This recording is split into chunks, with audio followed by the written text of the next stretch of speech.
un equipo comprometido de gente talentosa, de gente que se para muy temprano, a nuestros técnicos, a nuestros productores, a todos, definitivamente un gran abrazo. Señores, se dio lo que se esperaba, o lo que se pujó y no terminaba de parirse, se finí. Señor Joe Biden, presidente de Estados Unidos, va a atender a lo que le queda de mandato, pero no será candidato de su partido, del Partido Demócrata.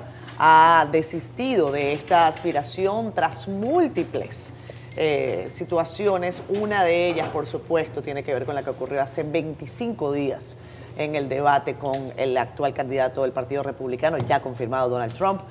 Entonces ha dicho el señor Biden, no voy a continuar en la contienda, me bajo, y ha endosado su apoyo a su vicepresidenta Kamala Harris. De eso vamos a hablar un poco más adelante. Tenemos una jornada en la que analizaremos si esto es inédito, si no es inédito, qué ocurre, cuáles son las cualidades de Kamala Harris para llevar adelante esa candidatura, si la están lanzando a los lobos, como piensan algunos, en una contienda que pareciera definida en favor del candidato republicano. Nelson, buen día Yanesi, buen día Federico. Son las 7 de la mañana. Es un día en el que, por cierto, vamos a estar muy atentos porque el presidente de la República acudirá otra vez a revisar el asunto de la seguridad acá en el país y tendrá también la semanal.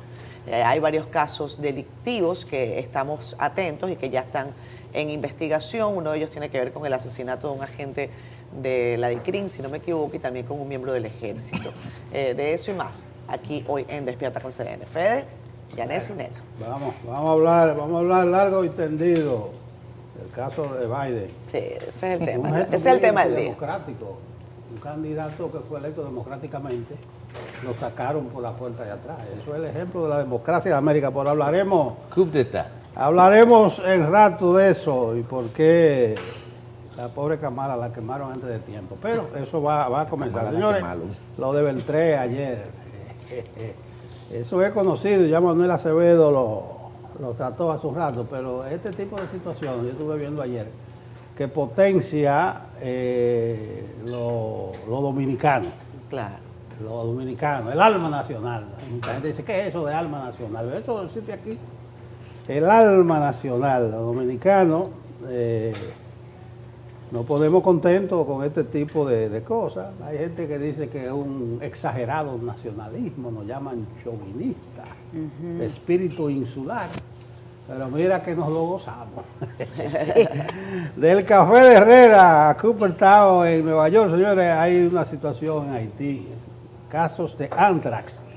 Dice, eso es una enfermedad infecciosa que principalmente se da en forma natural y afecta a los animales salvajes, domésticos, pero hablaremos de eso porque ya hay una alerta de salud pública y del Ministerio de Defensa sobre ese caso. Los buenos días a Yanesi y a Federico y Joyne. Buenos días, Nelson, Yanesi, Catherine. Amigos que nos ven, que nos sintonizan, que nos escuchan, bienvenidos a Despierta con CDN. Ciertamente la noticia de hoy, lunes 22 de julio, debería ser que hoy es el Día Mundial de la Hamaca y deberíamos estar todos terciados en una hamaca, pero realmente esa no es la noticia. La noticia es la que se estaba esperando desde hace tiempo, la renuncia inminente del presidente Joe Biden a la candidatura del Partido Demócrata. Y ciertamente esto merece atención, merece análisis, porque a 105 o 107 días, ahora no recuerdo de la elección, en menos de 4 meses, el panorama para algunos se ve muy claro, para otros se ve muy turbio. Y sobre eso estaremos hablando el día de hoy. Con mucha satisfacción me sumo a la inauguración que hizo el presidente ayer del primer hospital traumatológico en San Cristóbal. Señores, la región sur del país, desde Elías Piña hasta los Bajos de Jaina, no tiene un solo hospital traumatológico y acumula, creo que son 12 o 14 legisladores en toda esa zona. Y ciertamente una medida como esta, gracias, ahora se arregló el día, una medida como esta es muy importante y debería ser replicada en otras zonas del país a los fines de poder garantizar atenciones de primera línea frente a estos accidentes que son la principal causa de muerte en la República Dominicana. Esas y otras noticias, y cómo no, Cooperstown, Beltré, estaremos hablando el día de hoy. Bienvenidos y gracias por permitirnos entrar en sus hogares, Yanessi. Muy buenos días, Federico, Catherine, don Nelson Rodríguez y por supuesto a cada uno de ustedes que entran en contacto con nosotros a través de Despierta con CDN. Gracias a Dios por la oportunidad de ver este nuevo día, este nuevo amanecer y de iniciarlo junto a ustedes siempre, siempre. Es una razón adicional para empezar el día y sobre todo la semana con energía positiva. Yo no sé si en el Partido Demócrata, luego de la renuncia del presidente Joe Biden, creo que tienen energías más positivas, pero también no deja de ser retante. Definitivamente la campaña de los Estados Unidos se ha vuelto, la campaña por la presidencia de la República está en estado como de vértigo. Ustedes saben, nada estable.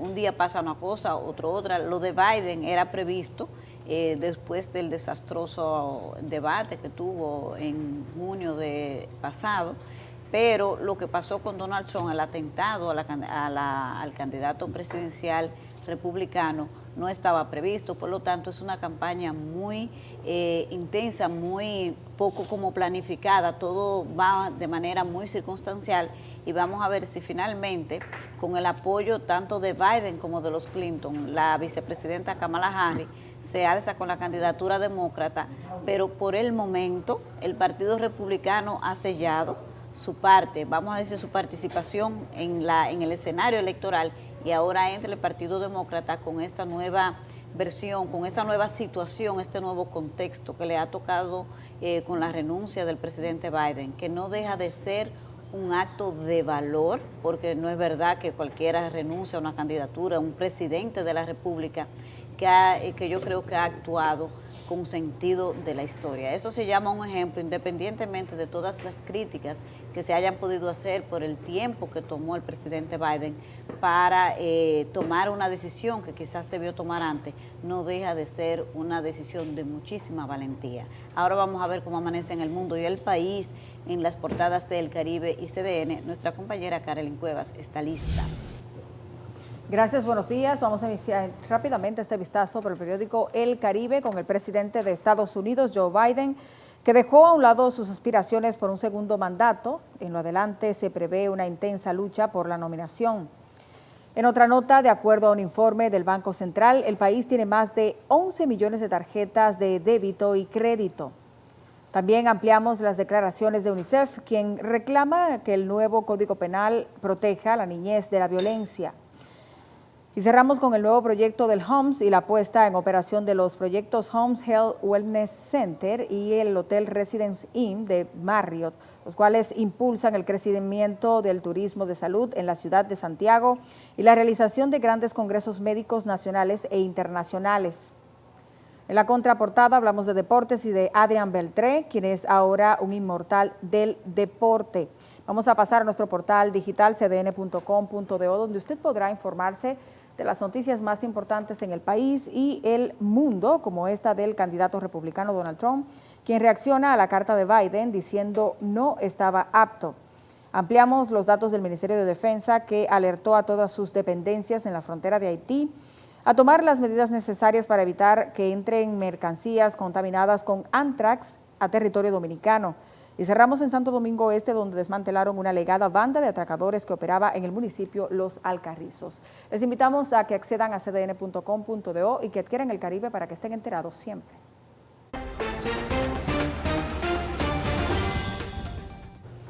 El clima, el tiempo, el informe del Instituto Nacional de Meteorología. Hoy no hay gran cosa nueva.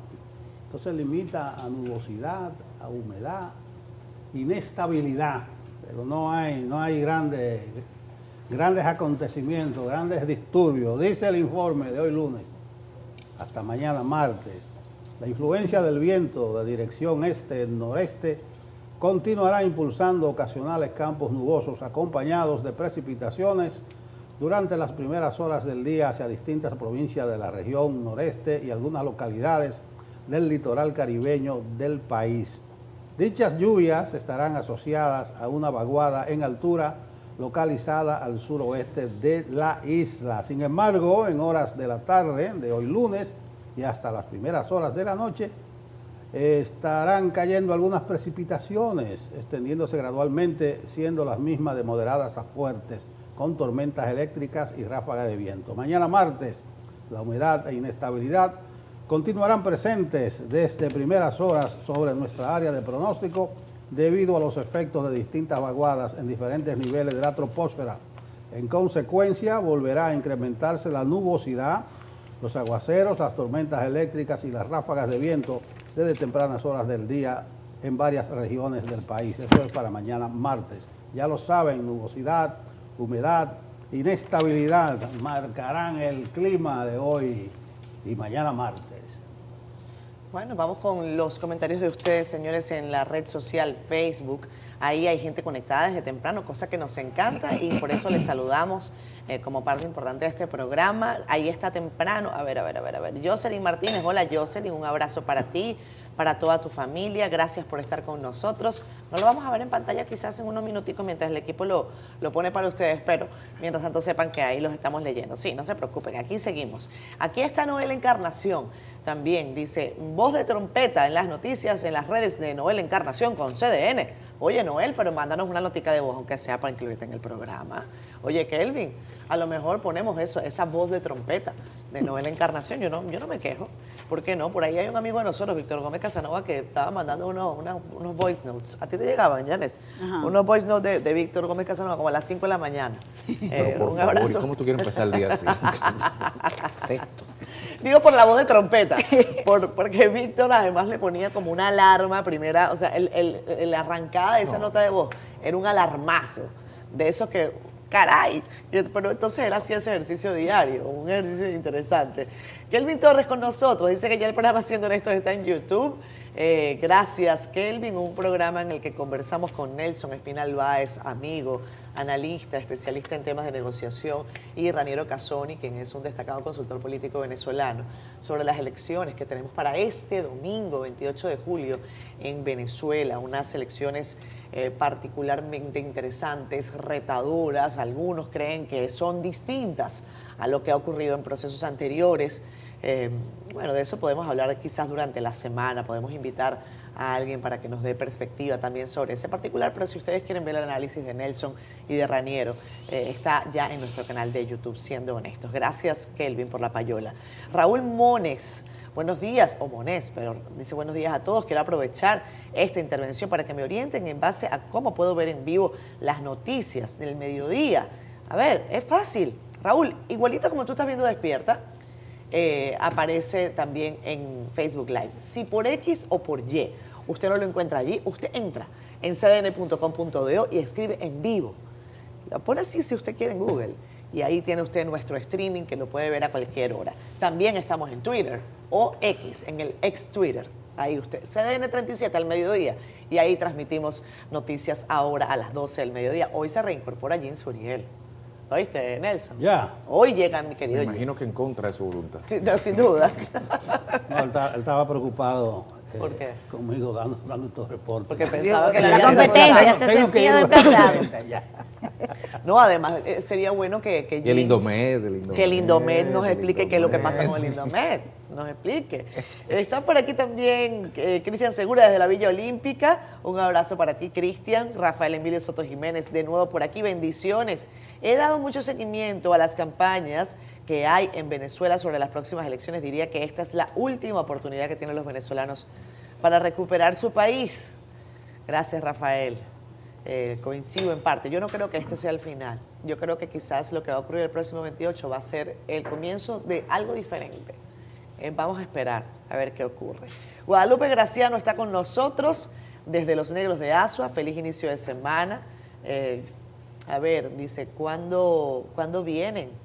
Y me hacen farra, dice Guadalupe, desde Los Negros de Azua. Bueno, Pedro Celestino Rodríguez creo que ya lo había saludado. José Aponte dice que estamos teniendo bastantes problemas con el suministro de agua. Ajá. Y las altas tarifas de la factura eléctrica, ni se diga. Eso es en Navarrete. Gracias, José, por tu reporte. Estaremos atentos. Vamos a ver si mandamos a nuestros equipos por allá. Miguel Ángel Valdés Martínez dice, ¿dónde está la prensa? En los barrios están sin agua potable, en los Alcarrizos. Miren, sin agua en los Alcarrizos, sin agua en Navarrete. Seguimos haciendo reportes. Y lloviendo. y inundaciones en Cotuí. Pero así es.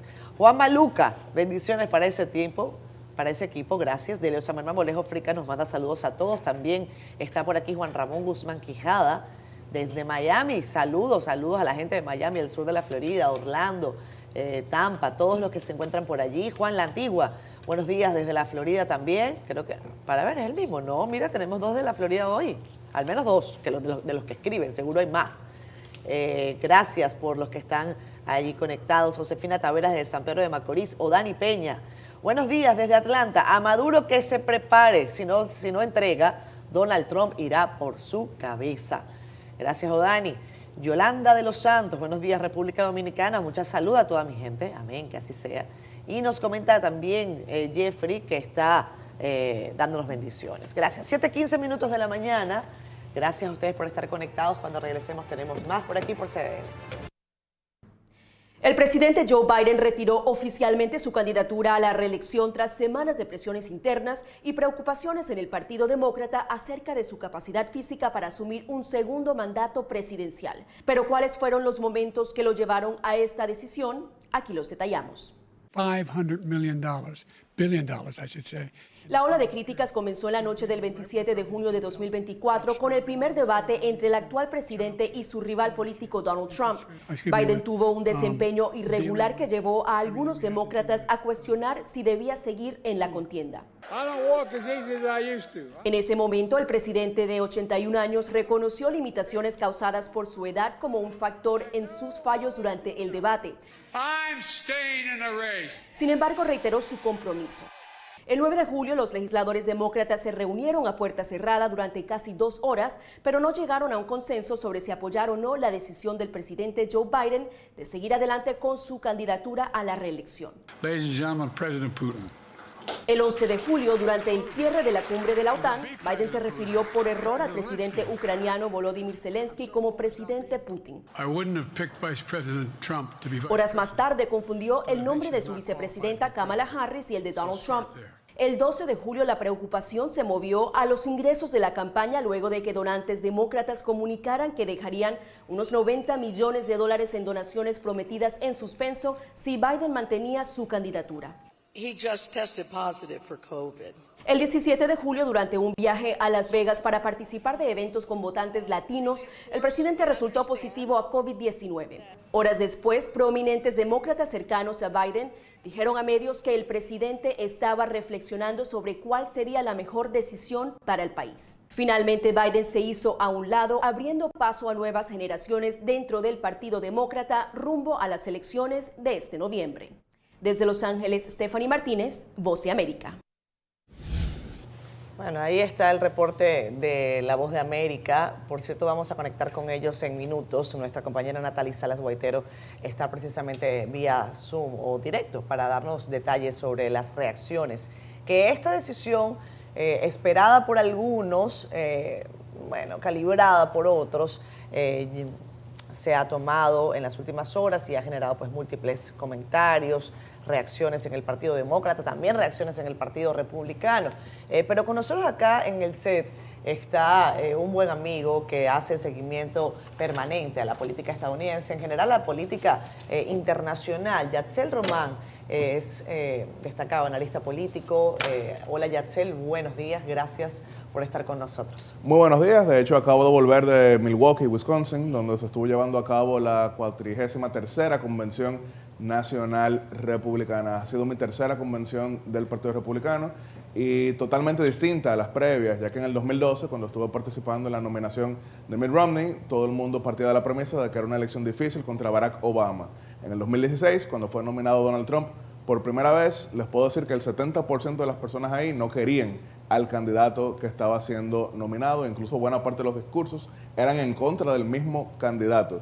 Pero ahora esta semana pasada, que estuve de lunes a jueves, vimos un partido 90% alineado con el candidato, pero no solamente eso, un discurso claramente triunfalista, muy distinto a lo que se estaba viendo horas inmediatamente después, rumbo a la Convención Nacional Demócrata, que será en Chicago. Irónicamente es la misma zona metropolitana de Milwaukee, es decir, a una hora de distancia, ya el mes que viene. Se estaba hablando de que precisamente por toda esa presión que hemos visto, todo apuntaba a que Joe Biden, si era candidato, no solamente iba a tener dificultad para donantes a su campaña, sino para candidatos al Congreso, que es una de las principales amenazas. Hassel, decías que pudiste percibir muchos discursos triunfalistas en la convención republicana. Después de la renuncia del presidente Biden y la principal figura que ahora aparece como con mayores probabilidades hasta ahora es Kamala Harris. ¿Tú piensas que el Partido Republicano debe continuar, sentirse tan triunfalista, o debería ver el escenario con un poco más de cuidado? Todavía es muy temprano, sin embargo, lo que sí podemos es hablar de los antecedentes. Por ejemplo, Kamala Harris fue precandidata presidencial en el año 2020 cuando no logró pasar del 2% de las votaciones y de hecho tuvo que retirarse hasta finalmente ser escogida por Joe Biden como su compañera de boleta, lo cual no tiene ningún pecado, recordando que Joe Biden había sido escogido de la misma manera por Barack Obama en 2008 y George H.W. Bush, no necesariamente igual, en el 80. Ahora, ¿cuál es el principal punto débil desde la perspectiva republicana?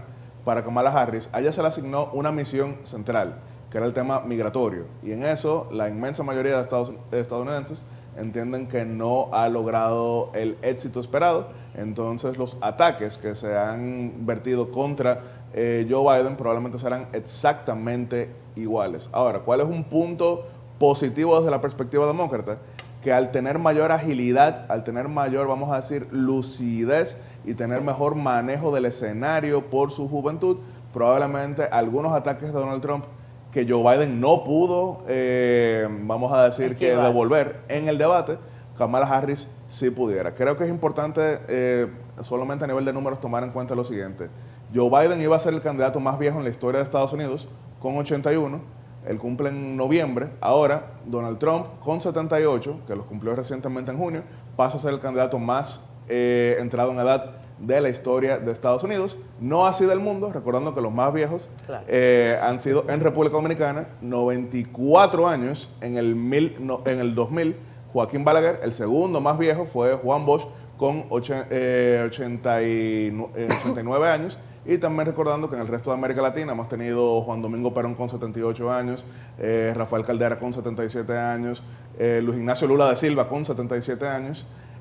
Sorprendentemente, algunos en Venezuela que le dan seguimiento tendrán que recordar que Edmundo González tiene 75. Él parece más viejo de lo que es porque ha tenido una carrera muy longeva, fue embajador hace 40 años, pero es más joven que Rafael Caldera. Yalcel, vamos a interrumpirte un momento para conectar de inmediato con Natalie Salas Guaitero, periodista de La Voz de América. Ella está en Washington. ¿Puede darnos el detalle y la perspectiva de cómo amanece Estados Unidos hoy tras esta decisión del actual presidente Joe Biden? Natalie, bienvenida. Muchísimas gracias por conectar con nosotros a CDN, Canal 37 República Dominicana. Hola, muy feliz día. Bueno, continúa la expectativa de qué es lo que va a pasar mientras comienza una carrera contrarreloj tanto dentro del Partido Demócrata como por supuesto también en la Casa Blanca, puesto que el día de ayer, como ustedes lo estaban comentando, después de la 1 de la tarde se dio a conocer esta decisión del presidente Joe Biden de retirarse de la contienda electoral. Ahora, ¿qué va a pasar dentro del partido? Como estaba comentando también Yaciel, estamos cerca de lo que es la Convención Nacional Demócrata que se va a realizar el 19 de agosto en Chicago, y allí debería la persona nominada, en este caso el respaldo estaría para Kamala Harris, la actual vicepresidenta, debería llegar con la mayoría del respaldo de los 4.700 delegados que la conforman, un poco más. Pero de todas maneras, en este momento también hay una primera votación que si incluye a los superdelegados del partido, estaríamos hablando de aproximadamente unos 2.350 votos que estarían a favor de Kamala Harris. A horas de conocerse esta decisión, ya se dio también a conocer que más de 500 delegados la estarían respaldando y que los jefes de partido de los 50 estados de la nación también estarían respaldando la nominación de Kamala Harris. No hay, hasta el momento, no hay otra voz que diga que quiera retar a la actual vicepresidenta para ganar la nominación del Partido Demócrata en la convención. De ser así, entonces va a ser una convención abierta en donde se van a escuchar discursos, un poco más o menos lo que pasó en la convención republicana, en donde cada una de las personas va a hablar, de las personas que tengan agenda, pues, ¿no? Para dirigirse a la convención, va a hablar de los logros de Kamala Harris y cómo la respaldan y el por qué. Ahora bien, si hay otra voz, otra figura que desee retar a la actual vicepresidenta, sería una convención disputada en donde estaríamos viendo otras caras que estarían también retando a la vicepresidenta. Igualmente, hubo un proceso de primarias en donde ganó Joe Biden. En esta oportunidad hay un reto principal y la misma Kamala lo sabe, colocó en sus redes sociales que ella está trabajando o va a trabajar también muy fuerte para poder merecer la nominación y ganar la Casa Blanca por otros 4 años para el Partido Demócrata.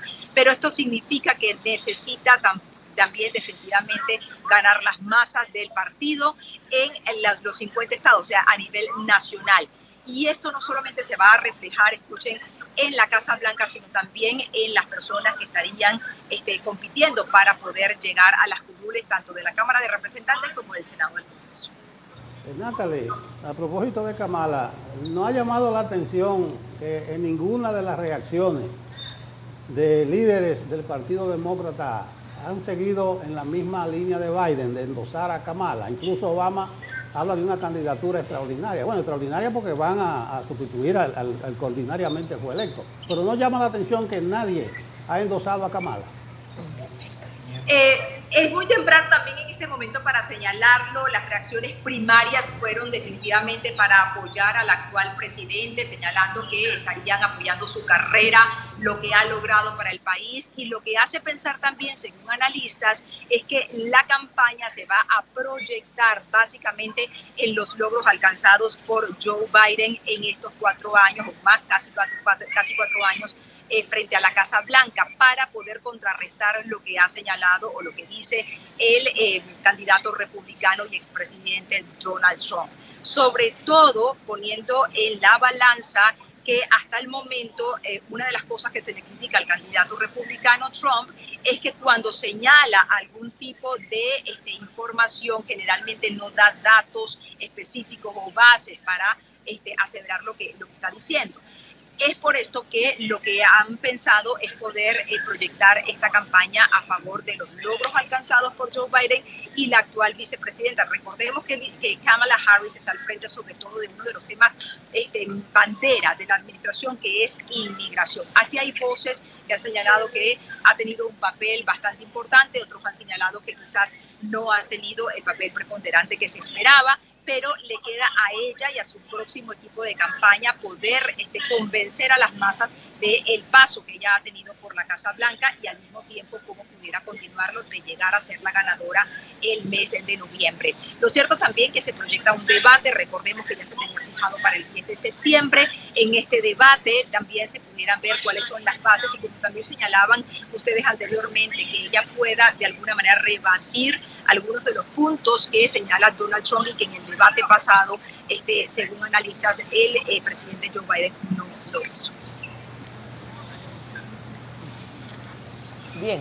Sí, incluso Natalie, tenemos aquí a Yaxel Román, que creo que quiere hacerte una pregunta, es uno de los analistas que tenemos en el estudio. Yaxel. No era pregunta, sino complementar desde el punto de vista de que tras el endoso inmediato de Joe Biden, hemos visto endosos de algunas de las figuras más importantes de todo el Partido Demócrata. El expresidente Bill Clinton, la ex secretaria de Estado, ex primera dama, ex candidata Hillary Clinton, el gobernador de California, Gavin Newsom, que algunos veían como el posible principal rival de Kamala Harris, el actual secretario de Transporte y ex precandidato Pete Buttigieg. Hemos visto el endoso del Congressional Black Caucus, que reúne principalmente los segmentos afroamericanos en el Congreso, que tienen mucha influencia. Hemos visto el endoso de 7 de los 8 integrantes que llaman el Escuadrón, que es el segmento de la ultraizquierda en el Partido Demócrata. Es decir, cuando sumamos a esto más de 500 delegados que ya han endosado a Kamala Harris, y sumado a esto también a los superdelegados, no pareciera que exista posibilidad alguna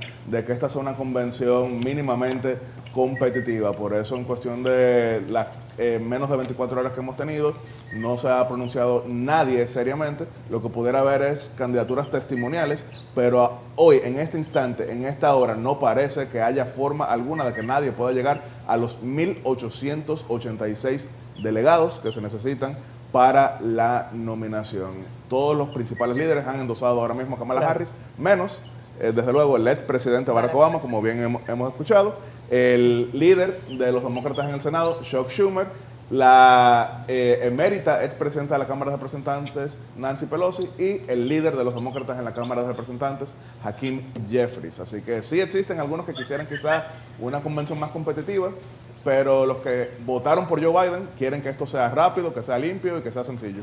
Bien, Natalie, finalmente, porque sé que tienes que continuar con la programación de corresponsalía, pero quiero consultarte, ¿cuál es la agenda? ¿Cómo esto de alguna manera podría alterar la agenda del presidente Joe Biden, la agenda de la Casa Blanca? Él ha dicho que va a permanecer en funciones. ¿Hay algunos cambios de último minuto o no?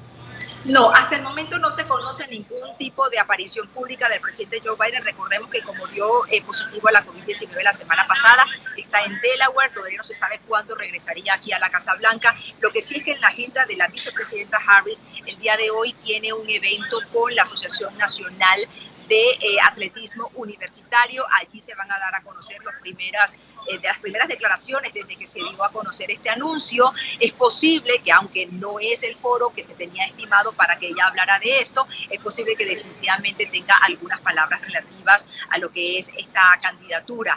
El trabajo, como dije anteriormente, va a ser contrarreloj. Ustedes también lo comentaban. Hay muchos líderes que se han pronunciado. Ha sido como una carrera que ha pasado rápidamente en menos de 24 horas, en donde se le ha ofrecido el apoyo a la candidata, pero sobre todo es importante dos cosas, como les señalaba anteriormente. Uno, poder convencer a las masas que van a votar. Segundo, donantes. Los donantes también habían parado un poco lo que era su actividad debido a que presionaban en aquel momento, bueno, por semanas estaban presionando por un cambio en la nominación del presidente Joe Biden para la candidatura.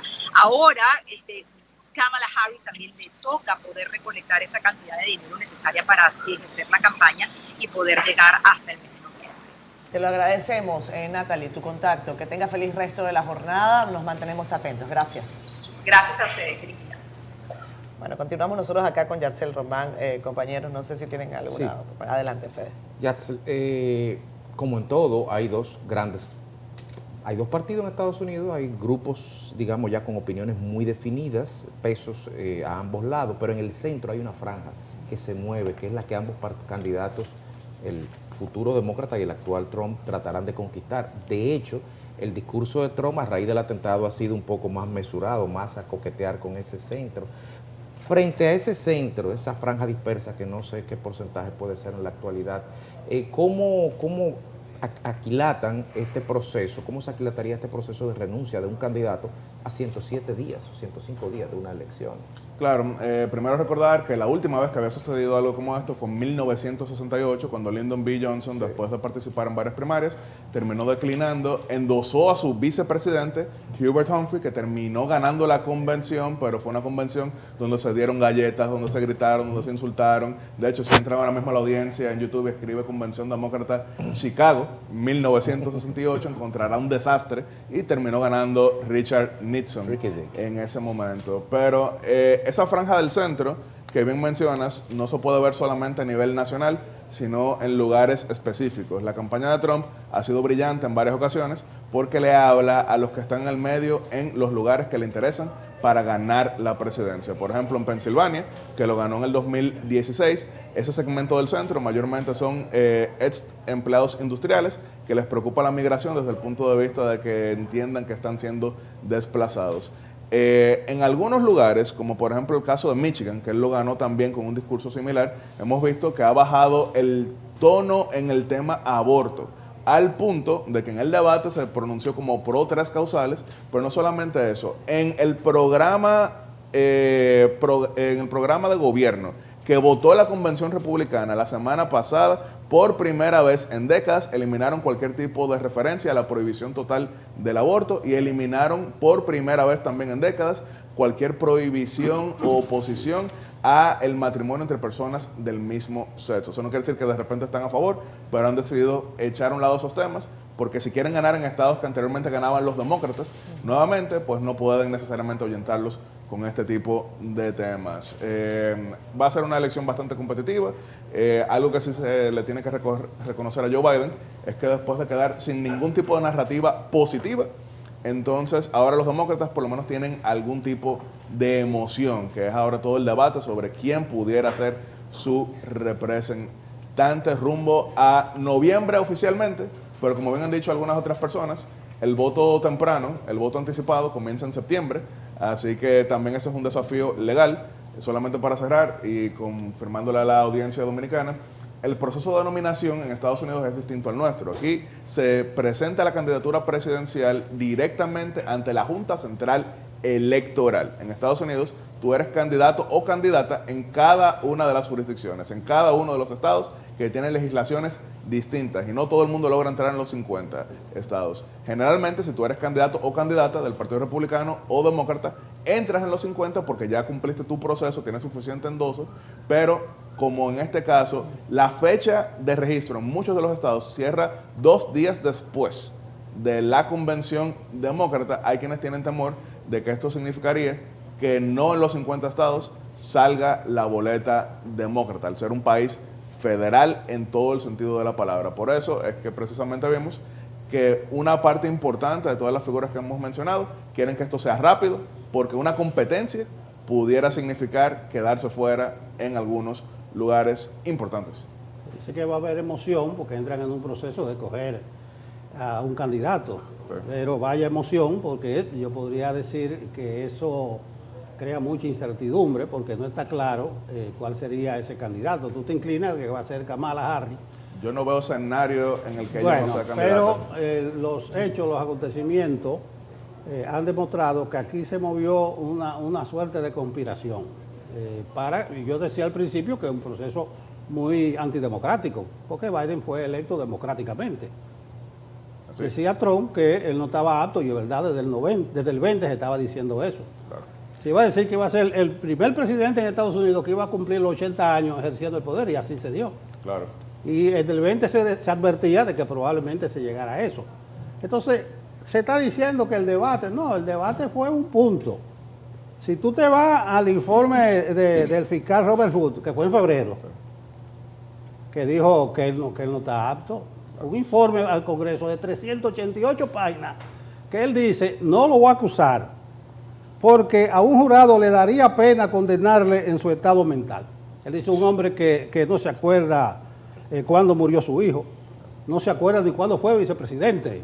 O sea, el fiscal, que se dijo que era parte de un decreto, retrató lo que todo el mundo está diciendo y asombrándose hoy. Yo creo que hubo un proceso acelerado de que había que cambiarlo. Ese debate... pedido por ellos. Los estrategas de él, yo no sé, Trump estaba diciendo, vamos a debatir. Entonces, en un momento histórico, porque no se daban los debates, ninguno de los dos era candidato cuando debatió, eso no se había visto. ¿Y qué prueba de fuego era eso? Precisamente para esa situación. Y lo de Kamala, finalmente, Kamala fue una decisión política en el 20, muy política. Y tú hablas bien de su vicepresidenta, su vicepresidencia no tiene nada que exhibir. Lo pusieron en el cargo migratorio, fue a Guatemala, fue a México, de México salió casi con el rabo entre las piernas. Porque le dijeron, usted no va a ir ni siquiera a la frontera. No, que yo tengo que ir para Europa, que yo qué. Fue un fracaso. Ella después se metió, en parte del debate de los derechos reproductivos. El vicepresidente de los Estados Unidos, constitucionalmente, es una botella. No tiene funciones. Tiene dos. Dos funciones tiene. Presidir el Senado y contar los votos electorales. Por eso fue que Mike Pence terminaron así. Porque le decía a los republicanos, pero espérate, hay unos procesos en curso, tú no puedes certificar eso, no lo certifique. Hay que seguir discutiendo. Entonces, si no le dan funciones, no es nada. Y a ella no le dieron funciones. Yo decía... Le dieron la más difícil de todas en este contexto, que era justamente el tema centroamericano. ¿Y por qué se lo dieron? No dice, ¿no? Algunos entendían que al ser una representante de California, estado fronterizo... Pero eso fue una cosa fugaz. O sea, y el endoso de Newsom, recuérdate que Newsom es de California. Sí, claro. Que siempre había dicho... Si él aspira, entonces uno de los dos se va a descartar, que era lo que decían con Trump y el de Florida, el amigo de nosotros. Ron DeSantis. Rubio. Marco Rubio con Jeb Bush en el 16. Sí, y ahora Marco Rubio y Donald Trump. A mí me alegra que tú digas que Marco Rubio es amigo. Un amigo, él participó invitado del Caribe en los No, actos no, 75 aniversarios. Claro, claro, y amigo No de, respondió. amigo de Pero Pacá. bien, yo veo un proceso difícil porque a Kamala la midieron varias veces ahora. Y la diferencia siempre estaba dentro del margen de error con Trump. La que salió mejor que la midieron es Michelle Obama. Pero eso en cuenta, el que la manda a hacer, el que la paga es que pone sus números. Pero de nuevo, ya ella tiene, Kamala Harris, en menos de 24 horas, más de 500 delegados, el endoso de todos los principales líderes. O sea, la firma y la mandaron, ¿cómo es? Sí, definitivamente. Porque yo oí que la de Boa dijo eso. Sí, sí. Pero mira, porque eso son de Biden. Sí, claro. O sea, él no puede endosarlo, démele 500, o sea, va a ser una convención abierta. Sí, abierta, pero en el momento en que el candidato los deja libres, a pesar del endoso, ellos pueden tomar una decisión distinta, pero hasta ahora un tercio de lo que necesita para ser candidata ya se ha pronunciado a favor. Ahora, habría que ver en las próximas horas si alguna otra figura recoge tantos endosos, pero repito, incluso personas contestatarias con el liderato demócrata, como es Alexandria Ocasio-Cortez, ya apoyó a Kamala. Personas como Ilhan Omar, que ha cuestionado la política exterior de Biden, también endosó ya a Kamala. No veo ningún escenario en el que pudiera Kamala Harris ser desplazada como candidata. Sin embargo... Y el esposo de ella lo ha apoyado, no por esposo, sino con un abogado de pespunte, y ligado a sectores fuertes económicos, como George Soros y todo ese tipo de cosas. En palabras llanas, ¿quemaron a Kamala? Hay algunos que puedan creer que al haberle asignado tan temprano un tema tan espinoso fue un cálculo para quemarla, pero de lo contrario, yo no creo que Joe Biden hubiese inmediatamente endosado a su vicepresidente. Yo creo que él realmente pensó que ella podía lograr resultados. Incluso esta administración en todo momento hace referencia a Biden-Harris. No ha habido una vicepresidenta con tantas asignaciones en la historia como es el caso de Kamala Harris. Yo sé que don Nelson pensará, pero bueno, yo pienso totalmente distinto. Yo puedo hasta facilitarte un libro que se ha escrito sobre eso, de un biógrafo de doble presidente de Estados Unidos que dice que el gran problema fue que no le asignaron funciones. Incluso y el mal manejo de ella personal con los medios de comunicación y hasta con su personal de la Casa Blanca.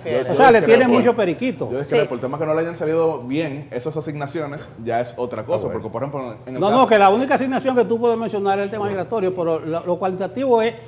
Contrario a Raquel Peña con Abinader, que es un buen ejemplo que yo pongo. Claro, en el caso de Al dirigir políticas públicas, a ella no le dieron nada de eso. En el caso de Al Gore, que le asignaron el tema medioambiental, lo hizo tan bien que al día de hoy sigue siendo la referencia desde el punto de vista de Al Gore, medioambiental. Claro. En el caso de Dick Cheney, que se le asignó todo el tema relacionado con defensa. Ya sabemos que se le asignó. Sí, se le asignó el tema de defensa. Antes de irnos, Hazel, me gustaría tu reflexión desde tu perspectiva. Kamala Harris evidentemente sería la candidata demócrata.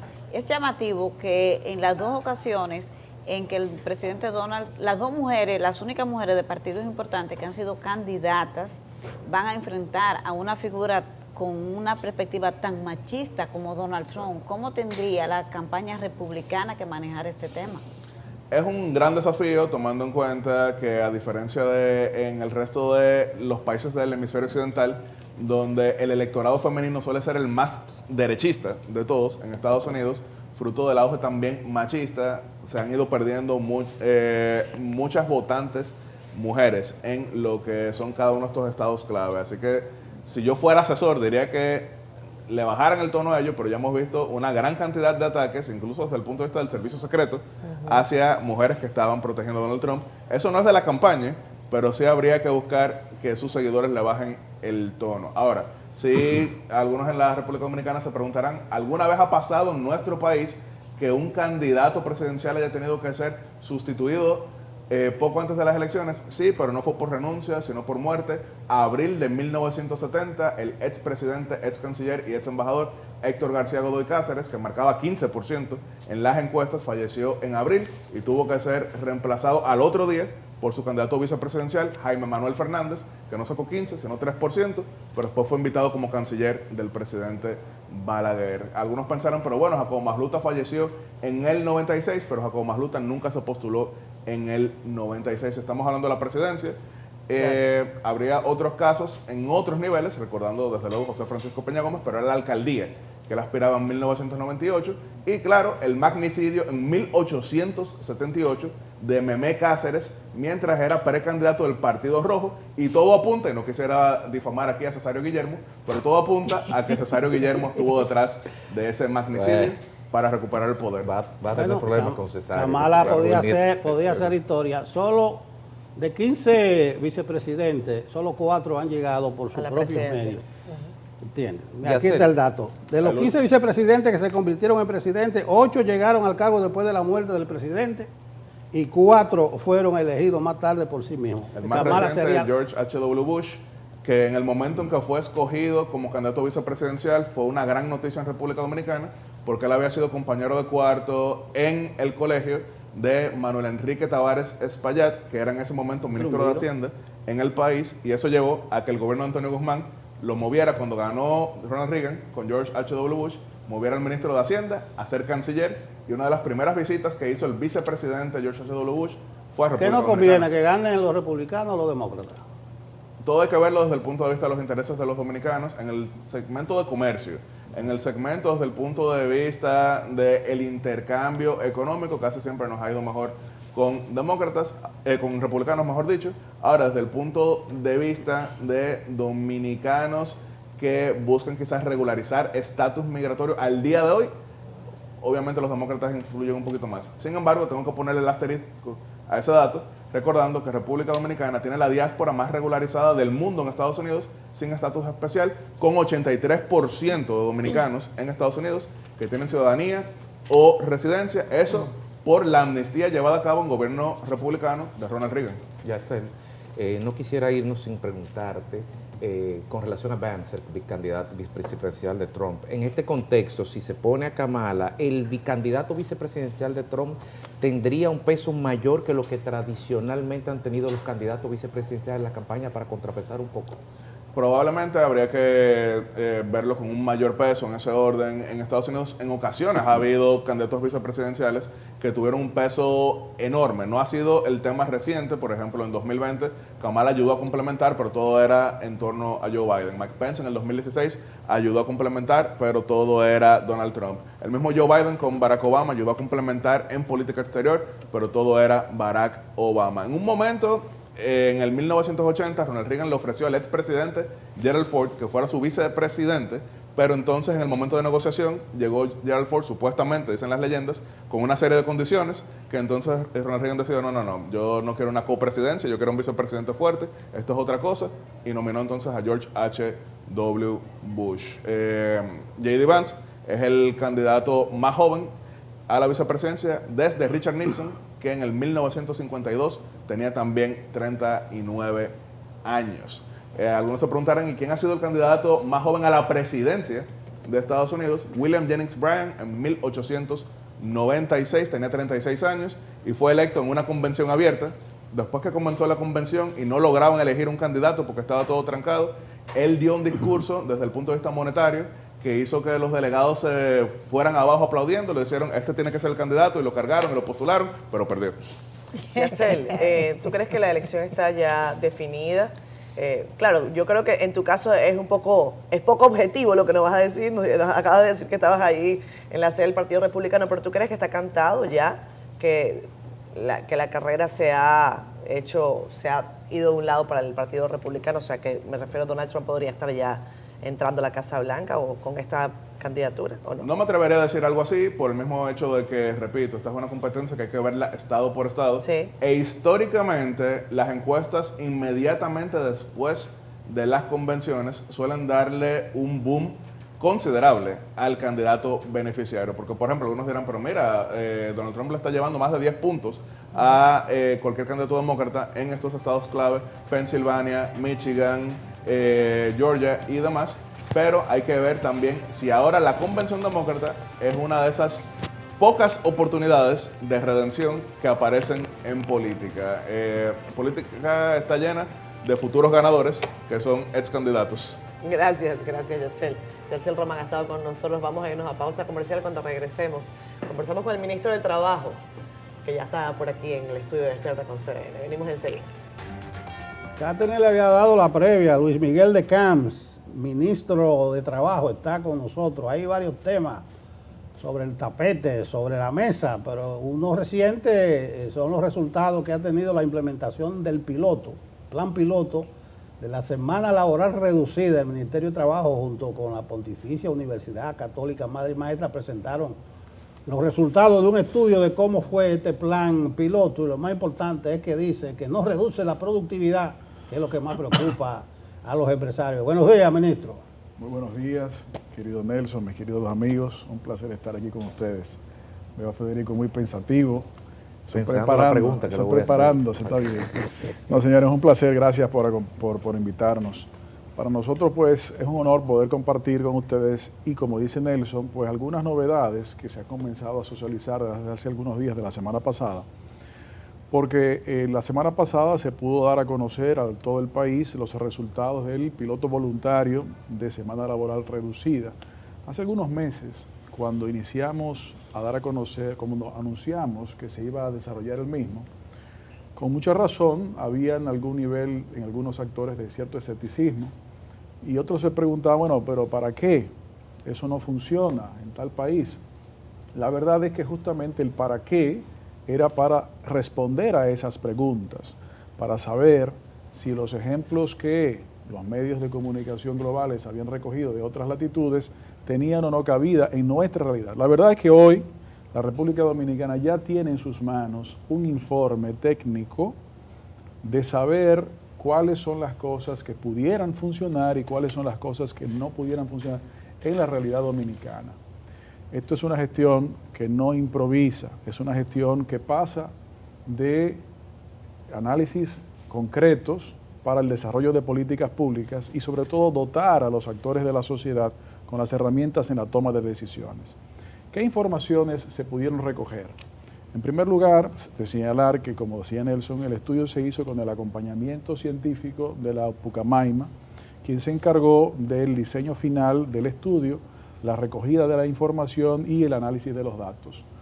Y la verdad es que, como es voluntario y deberá seguir siempre siendo voluntario, en primer lugar, arrojó que la productividad no solamente no se reduce, sino que en algunos casos aumenta. ¿Cuál fue el parámetro que se determinó para tomar en cuenta este factor? Pues los programas operativos anuales de las empresas se analizaron y del 91 al 98% de los supervisores de las empresas señalaron que se cumplieron siempre o casi siempre las actividades programadas sin necesidad de contratar personal nuevo y sin necesidad de que las personas que se encontraban en el programa voluntario de semana laboral reducida tuvieran que trabajar horas más allá del establecido por la semana laboral reducida. Por un lado. Por el otro lado, un reporte de más del 74% de reducción del estrés laboral, un aumento de más del 90% de la relación de los trabajadores con sus familiares o en diligencias particulares y personales, no aumentó el absentismo laboral. En esencia, vemos que aparentemente en los casos en los que se materializó el plan piloto voluntario, hubo esa mejora para ambas partes. Ahora, es importante destacar, como ustedes lo saben, que esquemas como este no son esquemas que se pueden transversalizar a todo el sistema laboral. Porque, número uno, hay que tomar en cuenta el tipo de trabajo que se desarrolla. Hay tipos de trabajo de fuerza y hay tipos de trabajo del conocimiento. Generalmente los tipos de trabajo de conocimiento son los que son más propensos para este tipo de programa, porque generalmente tienen un componente de entregables más que de horarios y de responsabilidades dentro de plazos establecidos. Pero la verdad es que el ejercicio ha dado informaciones básicas y fundamentales en la sociedad dominicana.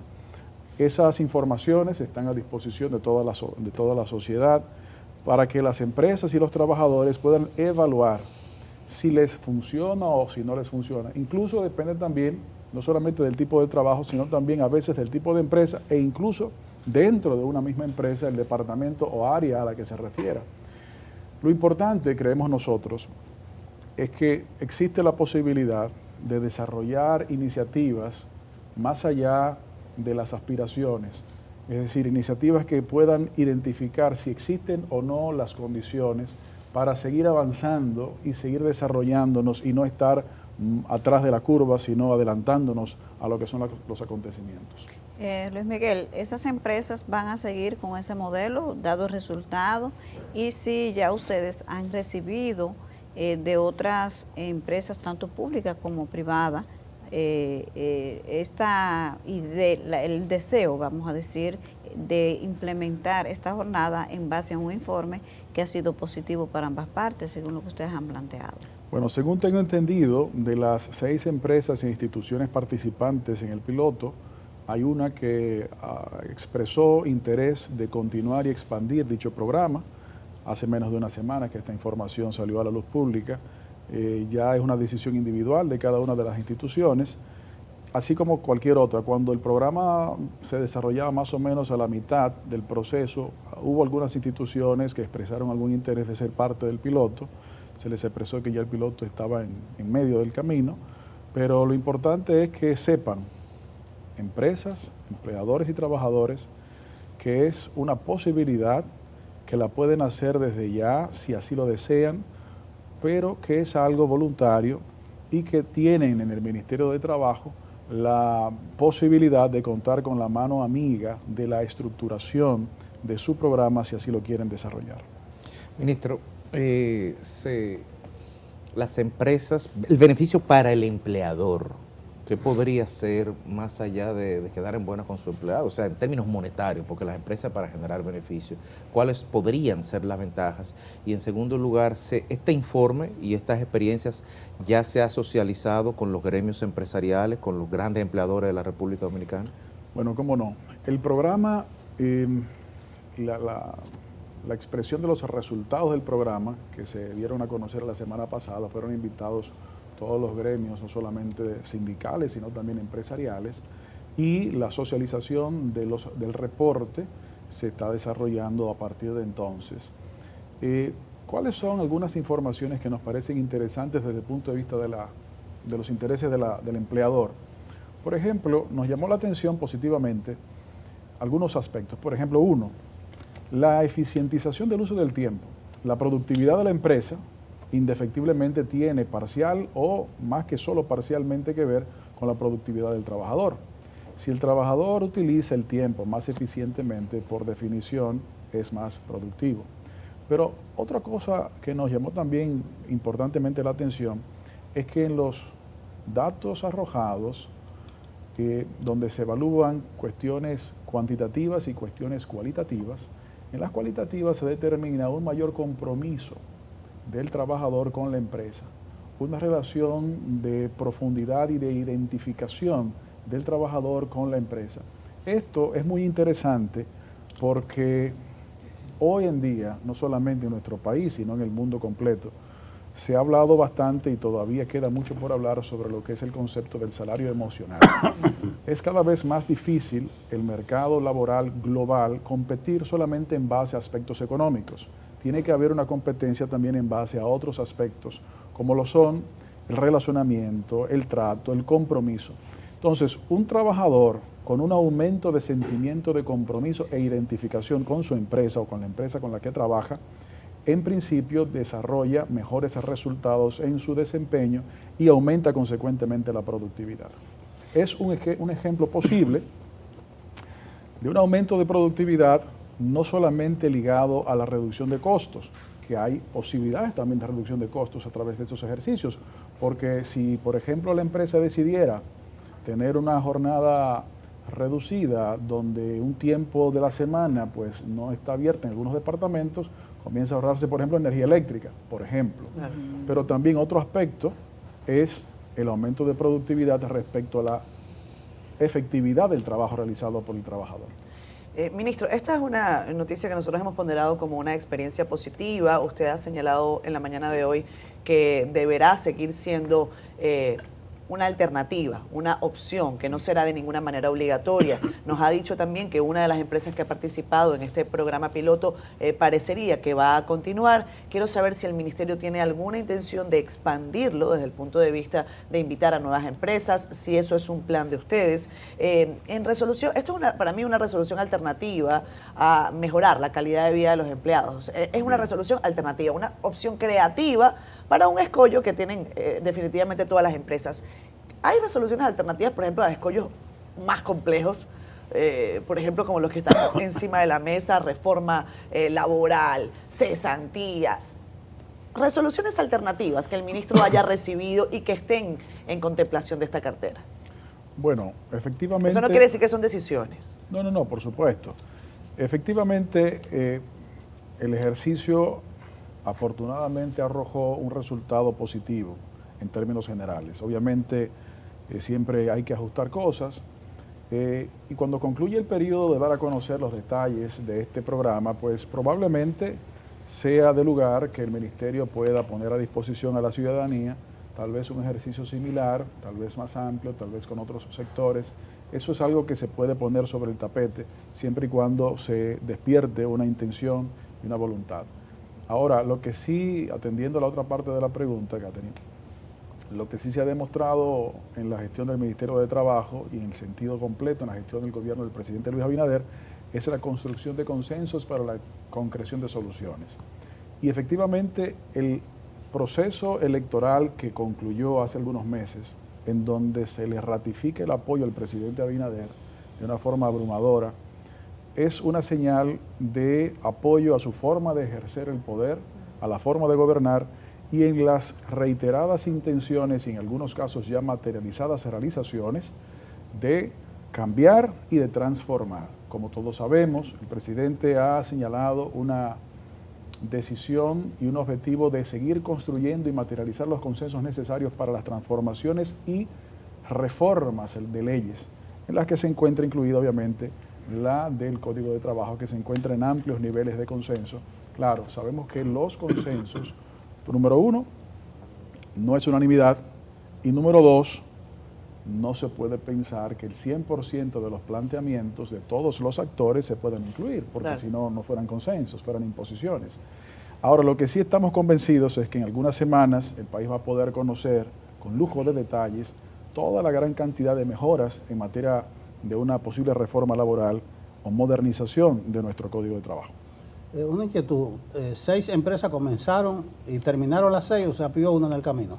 Comenzaron las 6 y terminaron las 6. Segundo, el asunto de la informalidad. Yo decía aquí comentando cuando presentaron ustedes los resultados que este país con ese peso que tiene la informalidad en la construcción del PIB, eso casi es una muestra médica, el asunto de la jornada laboral reducida. Y también le pregunto ahí sobre el teletrabajo, que quizás sea lo que hay que potenciar más. Y si ustedes tienen, excusen que me extiendan, algo, por ejemplo, con el huracán que venía último, se dijo, la gente que vaya, que pueda al teletrabajo. Eso está medido, que si viene un huracán, decimos, nos movemos al teletrabajo y va a seguir funcionando el 80%. Bueno, comenzando por el final, el trabajo flexible a distancia, llamado también teletrabajo como una de sus modalidades, es, por ejemplo, uno de los elementos consensuados en una posible reforma, dicho sea de paso. El teletrabajo, hace ya casi 4 años, en el noviembre y diciembre de 2020, lo regulamos con unas resoluciones propias del Ministerio que facilitaron la materialización de la formalización de esos mecanismos. Ahora debe formalizarse aún más, atendiendo la premisa de su primera pregunta. Los segundos son elementos distintos. Por ejemplo, ¿qué arrojó también este análisis? Cuando se le preguntaban a los trabajadores que participaron sobre cómo quisieran que el proceso continuara, la mayoría prefirió expresar que fueran de 4 días a la semana. Pero cuando se le preguntaban a las empresas, se prefería que fuera una combinación de trabajo presencial y trabajo híbrido, o, en su defecto, que fuera un día, 1 hora menos al día. Es decir, que hay mecanismos diferentes. Lo más importante es que la flexibilidad que existe, según los acuerdos entre empleadores y trabajadores en el día de hoy, permite esquemas más productivos o potencialmente, como acabamos de ver. Y uno de los elementos que usted señala, creo que son los esenciales, y es la necesidad de profundizar en la formalización del empleo. Porque esto, aunque muchas veces no se tiene en primera fila, impacta absolutamente a todo. Impacta las recaudaciones del Estado, impacta las recaudaciones del sistema dominicano de seguridad social, impacta consecuentemente a la mejora y la protección de la población en sentido general. ¿Qué hemos visto en esa dirección? En esa dirección hemos visto que en los últimos 2 años, casi, ha habido un ligero aumento de la formalidad en cerca de 1.6% en el estudio de los ocupados. Esto es importante. ¿Es suficiente? No, no es suficiente. La verdad es que la informalidad dominicana en materia laboral se ha mantenido entre un 53 y un 56% aproximadamente. Mientras más abordemos el tema de la informalidad, mejores resultados tendremos en todo el sentido de la palabra. Por eso también estos mecanismos que estamos evaluando y que junto con los actores del tripartismo estamos analizando, deben verse como mecanismos posibles de facilitar una formalización. Obviamente con sus limitaciones propias, como ya decíamos al principio, pero son mecanismos importantes. En esencia, no podemos dejar de explorar alternativas que nos permitan construir soluciones tanto para trabajadores en su calidad de vida como para empleadores en su productividad, pero también desde el punto de vista de la estructura productiva nacional para el aumento de la misma. Luis Miguel, usted habló que pronto vamos a conocer el proyecto de reforma al Código Laboral, la reforma laboral, pero desde el Ministerio de Trabajo también hay otra reforma que se debate mucho y que es importante, que es la reforma a la Ley de Seguridad Social. Así es. Esa que tanto ha avanzado y si se va a presentar también en las próximas semanas, como usted ha informado. Muchas gracias. Bueno, también se ha estado discutiendo y socializando sobre la necesaria reforma a nuestra Ley de Seguridad Social. Y sobre eso queremos recordar que se agotó todo un proceso de diálogo bajo la sombrilla del Consejo Económico y Social en la mesa temática. Allí participaron no solamente los actores del tripartismo, sino también actores políticos, actores sociales, y para sorpresa de algunos hubo una gran cantidad de consensos.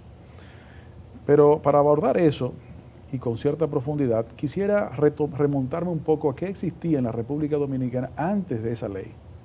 Antes de esa ley, en los años de la década de los 50, se estableció el Instituto Dominicano de Seguros Sociales, que al final de la década del 90, antes de la Ley de Seguridad Social actual, se tenía apenas un 12% de la población dominicana con alguna cobertura de salud en base a esa ley, y se tenía menos de un 15% con alguna cobertura de pensiones en base a esa ley o la ley del 81 sobre pensiones del sector público.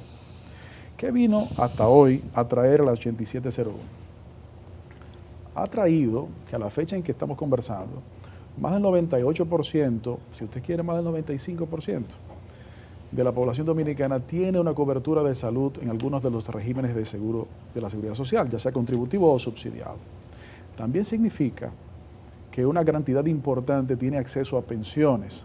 Por ejemplo, en lo que va de sistema, especialmente en los últimos 4 años, se han emitido más de 50.000 pensiones solidarias, que son pensiones establecidas en esa ley.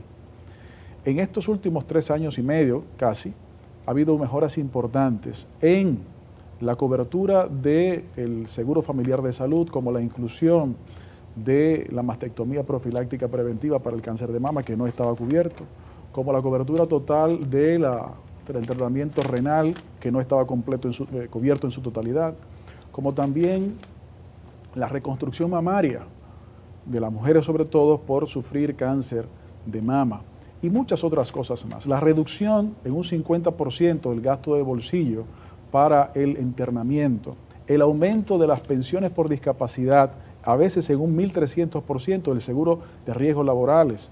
También se ha logrado incluir la cobertura de los gastos funerarios en el seguro de riesgos laborales y en parte de pensiones, además de las pensiones solidarias que hemos mencionado, también hemos logrado transformar en la posibilidad del acceso a cotizaciones hechas a más de 7.500 millones de pesos. Todos esos logros parecería que para ir a la parte, no, sí es necesario, por eso voy en proceso cronológico. ¿Qué había? ¿Qué hemos avanzado y qué falta?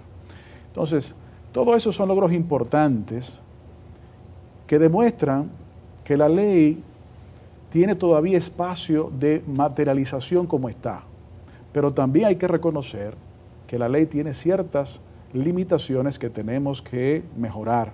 ¿Cómo cuáles? Nosotros somos de criterio que en materia, por ejemplo, de salud, del seguro familiar de salud, es importante implementar lo que la ley señala de la atención primaria. Es verdad, la ley lo señala y por lo tanto no habría que modificarla para esos fines, sino que materializar la voluntad política que se ha demostrado en estos últimos años también en ese aspecto. Y es uno de los compromisos asumidos por la presente gestión, reafirmado en los votos el pasado mes de mayo. En materia, por ejemplo, de pensiones, somos de criterio que tenemos que eliminar un problema que tiene, de algunos, nuestra ley. ¿Cuál es? El sistema que tenemos no le permite a la población tener una claridad de expectativa de cuál será su pensión establecida. Y por lo tanto, la incertidumbre trae consigo algunas dudas y preocupaciones. Entonces, entendemos que sería conveniente establecer una pensión mínima garantizada con un pilar solidario fortalecido, así como también revisar los montos de recaudación y sostenibilidad.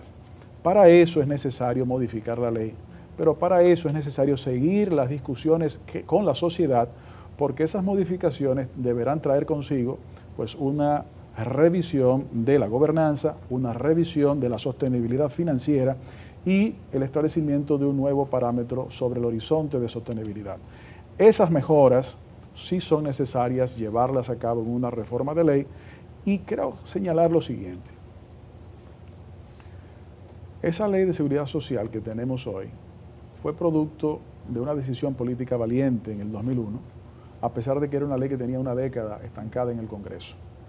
Y esa misma ley ordena o llama a su revisión 10 años después. Esa revisión que no se ha hecho, excepto algunas cosas puntuales, especialmente el fortalecimiento de la capacidad supervisora de la Tesorería de Seguridad Social en el 2020.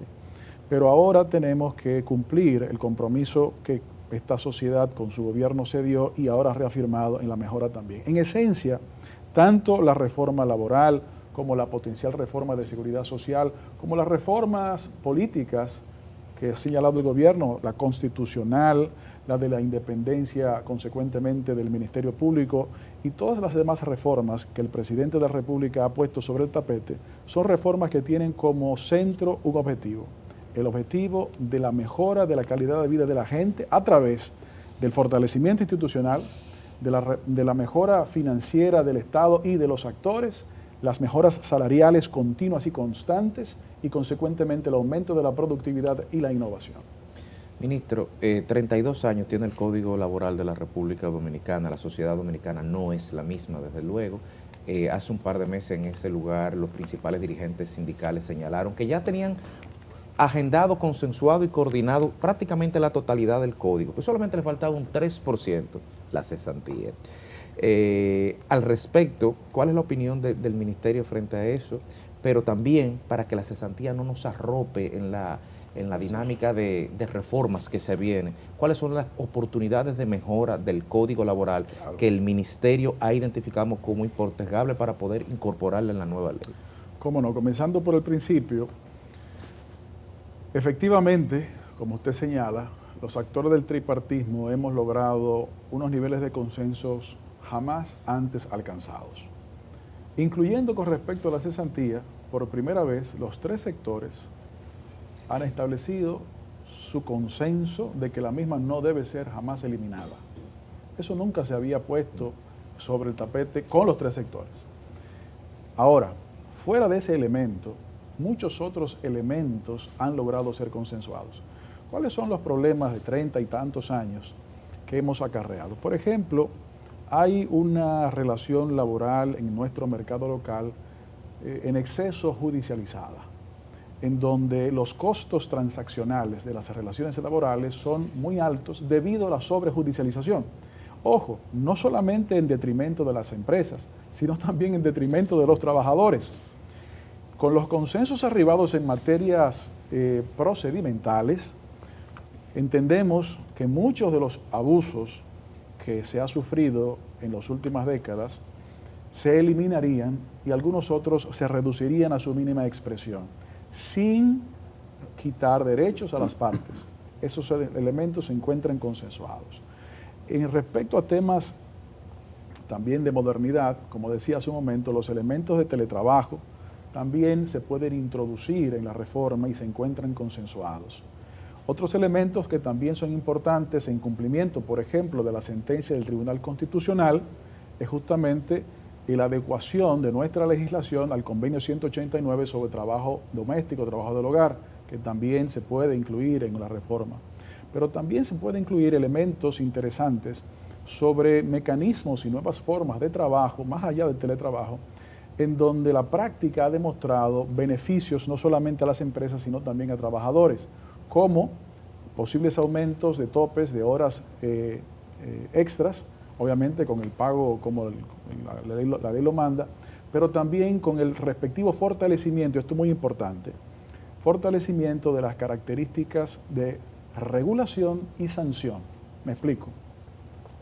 Según nuestro código, cuando hay alguna violación, la sanción más costosa que el código impone es de hasta 12 salarios mínimos. El salario mínimo más alto del sector privado, no sectorizado, ronda los 25.000 pesos. 12 salarios mínimos vendría siendo 300.000 pesos hoy. Entonces, si el costo más alto de una infracción es hasta 300.000 pesos, pero con el incumplimiento de esa normativa, el infractor se está ahorrando, por ejemplo, 1 millón de pesos al mes, pues una ganancia de 700.000 pesos mensuales, no hay problema. Eso es algo que tenemos que corregir, que también viene allí a arrojar una mejora de la eficientización de la labor regulatoria y el mejor funcionamiento. Eso junto con lo que hemos ido experimentando en estos últimos 3 años, de los aumentos constantes de los salarios mínimos, de manera no solamente ajustes por inflación, sino más allá. Por ejemplo, en el no sectorizado, que ha sufrido 2 rondas de aumentos, el aumento nominal ha sido cerca de un 44%. Cuando ese aumento nominal le restamos la inflación, vemos que el aumento del salario mínimo real, el no sectorizado, es un 15%, cuando la inflación estuvo cerca de 10% en ese aspecto. Es decir, que en definitiva, la ruta hacia mejoras va también atendiendo a los sectores que conforman el tripartismo, no solamente los trabajadores, sino también la eficientización del sistema productivo y el fortalecimiento de la regulación en pos de su eficientización. Terminamos, pero a veces nos olvidamos. Con esa sentencia terminamos. Sí. No, pero vamos a robarme 30 segundos, como dicen en la televisión. Nos olvidamos de la política a veces, tú no eres un burócrata, tú eres un político. Por eso me gusta siempre venir. Hicieron la evaluación de la participación electoral. En el universo de los 22 partidos que apoyaron a Abinader, a ti te fue bien, quedaron como en octavo, sí, 8 de 22, aunque eso es porcentualmente, en términos de votos quedaron como en quinto. Ya ustedes hicieron su evaluación, hacia dónde van, hacia crecer, hacia dónde van. Claro que sí. Bueno, muchísimas gracias, Nelson. Nosotros brevemente, me estoy robando. Trataremos de ser breves porque ese tema siempre es importante, pero bien. Nos sentimos complacidos de poder haber aportado nuestro grano de arena al triunfo electoral del presidente Luis Abinader, quien junto con los partidos aliados logró el porcentaje de votos totales que se logró. Pero también nos sentimos comprometidos, más que con el proceso electoral, con lo que todavía falta por desarrollar en la gestión. Recuerde que el presidente de la República, Luis Abinader, asumió un gobierno que por 1 año y medio estuvo involucrado de manera principal prácticamente en el tema de pandemia, como era normal. Es decir, que el periodo de gobierno en las ejecutorias no planteadas antes de la existencia del COVID comenzó a ejecutarse algún tiempo después. Entonces existen algunas de esas iniciativas que se tienen que terminar de materializar. Y por eso estamos comprometidos pues, en ayudar en esa dirección políticamente y desde el servicio público, como lo entiende el presidente de la República. Vamos a seguir comprometidos en la labor, no solamente de servicio, sino también política, para que esas ejecutorias se materialicen y la población entienda y perciba que es también para su mejora. Bien, Luis Miguel de Camps García es un hombre prudente, no le voy a preguntar si se queda, si lo van a rotar. Ustedes me van a hacer una oferta aquí. Podemos evaluar una oferta que ustedes nos hagan aquí. Peligran los Peligra hombres. mi puesto, entonces. No, un tipo que vino de Lila hoy, pero no peligra para nada. Ministro de Trabajo con nosotros, hablando de la semana laboral reducida, del Código Laboral, de otras iniciativas que por resolución él ha ido manejando ahí. Gracias. Muchísimas gracias a ustedes, señores. Gracias. Vamos a continuar en Despierta con CDN. Vamos a presentar el tercer entrevistado del día de hoy. Si es por eso, hemos rendido más que nunca, pero vale la pena seguir hablando de política porque no es todo Estados Unidos y Biden. Aquí también está bastante interesante el escenario, especialmente a lo interno de los partidos políticos. En el caso del PLD, ya hay aspirantes, varios, a la Secretaría General de ese partido, y hoy tenemos a uno de ellos. Frank Olivares nos acompaña del Comité Central y también es un dirigente vinculado al sector de doña Margarita Cedeño. ¿O ya usted no forma parte de eso? Claro que sí, gracias a ustedes por recibirme en esta mañana y bueno, de una bella tira, una cosita Una temprano. cacarita, una Claro. Buenos días, Frank. Buenos días, gracias a ustedes por recibirme. Y bueno, contento de compartir con toda la audiencia las aspiraciones a la Secretaría General del Partido de Liberación Dominicana y el deseo de fortalecer los partidos, que al final es una forma de que la sociedad pueda ganar y que la democracia se fortalezca. ¿Cómo está doña Margarita? Porque a ella le pasa algo en los grandes eventos siempre. Bueno, coincidieron con algunos compromisos personales y familiares, que es normal. Han sido muchos años de mucho trabajo en lo que le ha tocado a ella sacrificarse y sacrificar a su familia. Yo creo que es justo dedicarle tiempo. Pero no es nada, no hay nada ahí. No, para nada. Mucho compromiso con el partido. De hecho, me dijo que tan pronto ahora regrese, se integra a los trabajos de una de las subcomisiones. Frank, quiero preguntarte por esta dinámica que se ha llevado adelante en el PLD de manera reciente y que tiene que ver mucho con quién va a ser la persona que va a presidir el partido. Yo he dicho personalmente que creo que el Partido de la Liberación Dominicana debería estar encabezando incluso posiciones firmes sobre temas importantes que están en la palestra, Código Penal, reforma constitucional, y sin embargo uno ve a la dirigencia debatiéndose en quién va a ser el presidente, que quién va a ser el jefe del órgano. ¿Cómo ve Frank Elías Olivares esa situación? Yo estoy muy de acuerdo contigo. Yo creo que el Partido de la Liberación Dominicana tiene que asumir causas, tiene que asumir los postulados que la gente se pregunta. Bueno, ¿qué piensa el PLD sobre el tema del Código Penal, sobre la situación económica, sobre la reforma fiscal? Pienso que lo otro es un tema más interno, a los que debemos abocarnos. Obviamente el Congreso es una oportunidad para eso, pero la forma más importante, la forma más rápida como nosotros vamos a conectar con la ciudadanía, precisamente es hablando sobre los temas que les preocupan al país. Y ahí pienso que este tema del Congreso, que es muy importante para el partido, en realidad es poco comprendido por la sociedad. La gente no sabe lo que es un Congreso y entiendo que las aspiraciones a la Secretaría General dan la oportunidad de nosotros involucrar a la ciudadanía en el tema y que se entienda qué estamos buscando con fortalecer el Partido de la Liberación Dominicana, que justamente es para que podamos responder mejor a las aspiraciones de la sociedad. Frank, a raíz del 19 de mayo, pues los partidos políticos todos han empezado tuvieron un efecto de efervescencia, por decirlo de alguna forma, efervescencia política que en el caso del PLD llevó al inicio de este 10º Congreso, pero de hace un par de semanas, por decirlo de alguna forma, uno siente como que la olla la apagaron y le pusieron una tapa y del PLD no se escucha nada. ¿Qué está pasando desde el punto de vista del 10º Congreso de la organización? ¿A qué se debe ese mutis, justo como decía Catherine, no solamente en los problemas del país, sino también de la dinámica interna derivada de su propio proceso? Yo difiero de ti, querido amigo, porque en realidad después del 19 de mayo, aquí solo se ha hablado de qué va a pasar con el Partido de Liberación Dominicana. No, pues yo me refiero a los últimos 10 días. Hay una expectativa sobre qué está pasando en el PLD, cuál va a ser la elección que se va a hacer a lo interno, cuál es el rol del Congreso en este momento y sobre todo cómo el Partido de la Liberación Dominicana va a reconectar con la ciudadanía. Y en eso debo reconocer que muchos dirigentes y muchos militantes del Partido de la Liberación Dominicana hemos estado en los medios de comunicación hablando del Congreso, pero también hablando de la situación del país y de los temas. Estamos en las redes, estamos moviéndonos. Hay mucho talento del Partido de la Liberación Dominicana puesto a la disposición de construir un mejor país. Y ni decir de muchos compañeros y compañeras que escriben, que hablan, proponen, llevan propuestas de los temas del país. O sea que en ese sentido creo que hemos estado muy presentes. Lo que sí entiendo es, como decía anteriormente, que debemos abrazar más causas.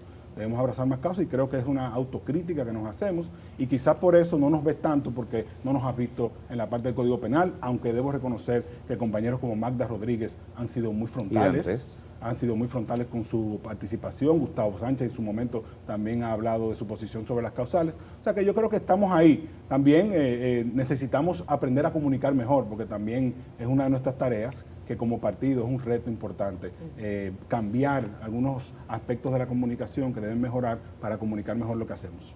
Mira, hay algunos medios, un grupo ahí de comunicacional y de empresa que le han hecho una propuesta al partido para promover algunos debates entre los aspirantes a la Secretaría General. Yo no le veo sentido, es un evento de ustedes. Pero tú tienes posición acerca de esa invitación a que se haga un debate y tú estarías en posición de debatir con los demás aspirantes. Debo decirle que yo fui el primero que propuse que hiciésemos un debate en el Partido de la Liberación Dominicana para las aspiraciones a la Secretaría General, porque entiendo que es la forma de involucrar a la sociedad en este proceso, de mostrar una cara distinta del Partido de la Liberación Dominicana de lo que está sucediendo en nuestra organización y sobre todo de hacer entender que el destino de los partidos políticos es importante para los demás, no solamente para los que somos militantes, porque donde quiera que los partidos políticos han caído en crisis, los países también han caído en una crisis a su vez. Entonces, en este caso, el CODES, que es el que ha hecho esa propuesta, yo la aplaudo, entiendo que es importante para nuestro partido, que debe ser valorada por la comisión y en su momento que se decida si lo organiza esa organización o si lo organiza otra que pueda prestarse para eso, pero que sea un debate transparente, abierto a los ciudadanos y que la verdad es que a los PLDistas nos ha ido muy bien en todos los debates, o sea que entiendo que esto nos va a sumar bastante. Fran, después que el presidente Danilo Medina anunció que no se presentaría de nuevo, que no le interesaba seguir en la presidencia de la organización, se ha abierto como una especie de dos ideas, quienes le piden al presidente que no, que continúe, y otros que dicen que lo apoyan en esa idea de no ser de nuevo el presidente y que haga como una especie de participación, que él lidere, pero que deje la presidencia. ¿Tú en cuál te inscribes? Yo entiendo que Danilo Medina no necesita ser el presidente del PLD para ser el líder del PLD. Su liderazgo no está bajo ningún cuestionamiento. Todos nos hemos mostrado de alguna manera u otra cercanos a su visión política, a lo que él plantea. Además, es un gran trabajador de la política. Usted va a visitar al presidente Danilo Medina y puede estar seguro que esperándolo va a haber alguien saliendo y cuando sale va a haber alguien esperándolo. O sea, es una persona que está siempre abierta a conversar con los compañeros y compañeras. Entonces, para mí, él no necesita el cargo. Él es el que ha dicho en su momento que iba a durar 4 años y que iba a cumplir su promesa de no presentarse. Ahora bien, hay que reconocer que otros deben aspirar para poder tener opción de a quién elegir. Y en ese caso, si hay alguno que tiene la intención, bueno, pues que lo haga, porque él no le ha dicho a nadie que no aspire. Fraile, a mí me gusta entender lo que está ocurriendo en los partidos políticos en República Dominicana desde adentro, porque a veces desde las personas que no militamos pues no vemos algunos ejercicios que se llevan adelante, y el ejercicio más reciente que sí tuvo la ciudadanía fue el de las elecciones, unas elecciones en donde hubo una abstención electoral importante que ha querido ser, pienso yo, disminuida por quienes evidentemente obtuvieron la victoria del proceso, pero que están allí los datos. La gente al parecer no tiene un entusiasmo. Yo no sé si ustedes analizan cuáles fueron las razones de que eso ocurriera. En la plataforma electoral uno no entiende necesariamente quién responde a qué. El lema del Partido de la Liberación Dominicana, si no me equivoco, es servir al partido para servir al pueblo. La pregunta es, ¿qué funciona en el partido con posiciones que son determinantes en la sociedad de hoy, en la sociedad del siglo XXI, en temas económicos, en temas ideológicos, en temas, incluso, por ejemplo, que lo has mencionado ahora, temas causales? ¿Cuál es la posición del PLD sobre temas que hoy la gente está cuestionando y que quiere tener definitivamente posiciones? Mira, hay que reconocer primero que el desarrollo económico y social de la República Dominicana no se había logrado sin el rol de los partidos políticos y de las figuras políticas que de alguna manera u otra moldearon lo que hoy somos. Eso es lo primero. Lo segundo también es reconocer que ese 40% de la población que te dice que no le interesa la política, que quizás no acude a unas urnas a votar, no es que no le interesa la política, yo pienso que es que no se ve representada en los partidos actualmente o en los políticos que participamos, y eso es una autocrítica que debemos hacernos. Entonces, en ese sentido, dentro de los partidos políticos debemos trabajar primero en relegitimar nuestro posicionamiento en la sociedad, y para eso hay que abrazar las causas, hay que tener posiciones claras. No podemos seguir siendo partidos que no tenemos una claridad ideológica. Yo creo que la gente está buscando qué piensa este partido político para yo sentirme identificado.